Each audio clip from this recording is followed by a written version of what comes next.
waxaa saaka waa berigii soo caga dhigatay gegida dayuuradaha ee London Heathrow dayuuradda ay saarnaayeen ka soo qaybgalayaasha barnaamijka toddobaadka Soomaalida oo lagu qabto London sanadkiiba mar. Sanadkan ayaa waxaa lagu soo casuumay qaar ka mid ah abwaaninta iyo fanaaninta loogu jecel yahay Soomaalida.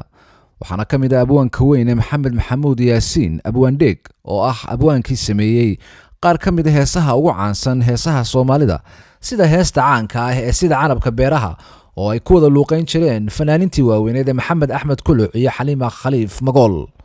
sidoo kale waxaa ka mid ah heesaha uu abwaan Dheeg sameeyay heesta caanka ah ee Masal Guro Caashaqo oo ay qaadi jirtay Xaliima Khaliif Cumar Magool, heesta dadnimada aqoonso sidii dumar xishoodo, heesta caanka ah ee beri hore waxa jiray oo ay ku wada luuqeyn jireen Maxamed Jaamac Joof iyo Maryan Mursal Ciise Bootaan. waxaa sidoo kale isaguna goobta maraya mulxamiistihii weynaa Cabdikariim Faarax Qaare Jiir oo laxanka saaray in badan oo ka mid ah heesaha aadka u macaan ee ay Soomaalidu jeceshahay sida heesta Beledweyn, Sabab kale hamoodine, Daalo aragtideeda iyo dabcan kuwa kale badan. waxaa iyaduna maraysa fanaanada Yurub Genyo iyo fanaanka isaguna muusigistaha caanka ah ee Axmed Weli Furunle iyo dabcan fanaanka isaguna Caabi Miradcar. Telefishinka qaranka oo goobta ku sugnaa ayaa mikrofoonka la tiigsaday waxaana ka mid ahaa weerihii soo dhaweyneed ee halkaasi ka yiraahdeen sida tan. sida fiican ee wanaagsan ee gobonimada ah ee aan noo soo dhaweyseen ee nooga hortimaadeen London waanu Somaliland oo dhanna waa dadka qurba joogga ah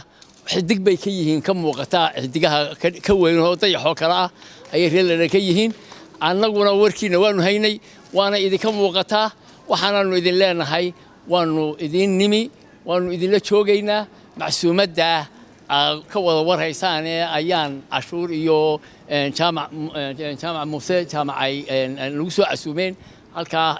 abwaaninta lagu casuumay baanu nimi waxaanu joogaynaa muddo 20 casho ah waanu idinla joognaa waanu idin sheekayn doonaa kulliga yowgacyadooda waa haysaan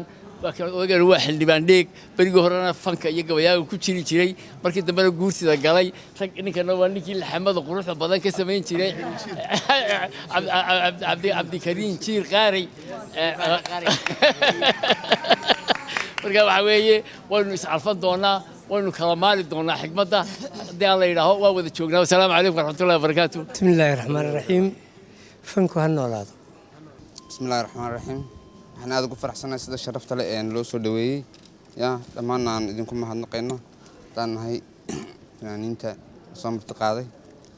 marka alxamdulillaah waan nabad niminay alxamdulillaah waan nahay insha Allah dib aan iska arki doonaa. waan wada soconay waxaan soo barbaray anigu train aan lahaa Yurub saasa loo socdaa haddii aad nafsid waxa ku dhageysan maxaa qabowga maxaa tempo ku hadla ma nabadba saasan la iyo tobaraha marka caab baan ku lahaa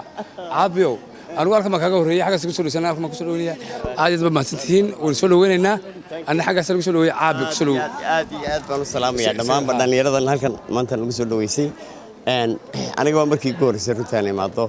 inkastoo in badan qurbe soo joogay dibadana wax badan soo arkay marka aniga deegaanka ma cusba meel dibadda soo baxo marka waxaan leeyahay runtii thank you aad baa mahadsantihiin. si kastaba ahaatee barnaamijka toddobaadka Soomaalida oo ay soo qaban qaabiyeen ururka Kayd oo iyagu xil iska saaray ilaalinta hidaha iyo dhaqanka Soomaalida ayaa isla toddobaadkan ka furmaya London maalinta Jimcaha ee inagu soo aadan taariikhduna ay ku beegan tahay 22 Oktoobar ee sanadkan aynu ku guda jirno 2016. Ismaan Maxamuud Jaamac, Telefishinka Qaranka, London.